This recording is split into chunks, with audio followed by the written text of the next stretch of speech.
Advanced Seminar on U.S. Foreign Policy, America in a Multipolar World, Week 6. Agenda of Necessity and Agenda of Choice.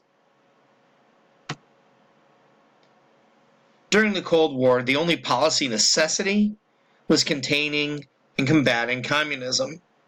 We countered the Soviet threat in various locales throughout the globe.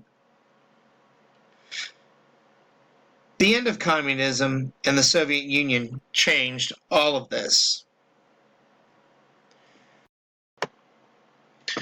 Are there regions in the world that are policy necessities today? Are there issues that are policy necessities today?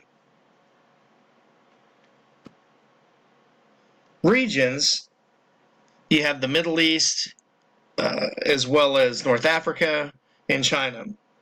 Both dovetail with concerns about nuclear proliferation because of Iran and North Korea. The Middle East and Africa are hotbeds of radical Islam. Additionally, in that region, of course, there is the role Israel plays. And in China, there is the role that South Korea and Japan, as well as Taiwan, play. So there's both issues as well as historical antecedents active in both regions. As far as issues, we have nuclear proliferation, failed states, especially in Africa, as well as terrorism. There are other forces that can mold priorities. You have international institutions and the pressure that they can bring, American interests, as well as domestic political pressure. And some of these do overlap. They're not mutually exclusive. Domestic political pressure, we see the pressure to isolate. You'll always hear many say, why are we always getting involved in these far-flung wars?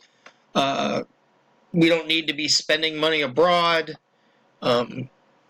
This was especially true in the 2003 invasion of Iraq. So you'll see those pressures, and this is consistent throughout history. Then there is the pressure to cut military spending, especially after the Cold War. We were asked, if not now, when? We didn't need a military anymore because the Cold War was over. Well, of course, we now know that that's different.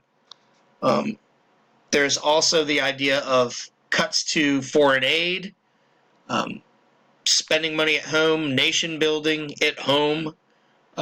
Obama was very popular for doing this. The first term of Clinton was popular for doing this, a very domestic-oriented foreign policy. There's also, and this is somewhat rare, pressure to engage or pressure to intervene. And you see Rwanda in terms of the Clinton administration, which again serves as one of the darkest chapters of his administration. People still chastise former President Obama for not doing something about Syria, and everybody warns about American isolationism. They generally will refer to either World War I or World War II to gain traction for their argument. So there are all these pressures on what could become priorities of American foreign policy. The next force that can exert itself on creating priorities is international institutions. There's the pressure to enforce norms. You'll hear many, especially outside of the United States, to talk about what America should do, what America needs to do. Again, these are generally met with mixed reception in the administrations of the United States as well as the departments. There's the pressure to enforce their principles, whether it be freedom of the internet, whether it be some variety of human rights. But you'll see these depending on what the topic is at varying levels.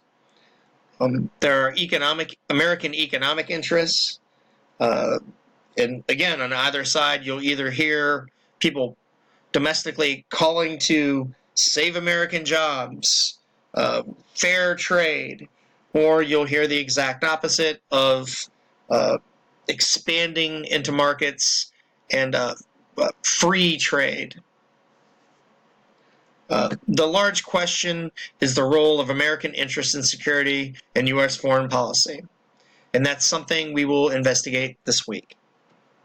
If there are any questions about these issues of U.S. foreign policy or anything else, feel free to contact me.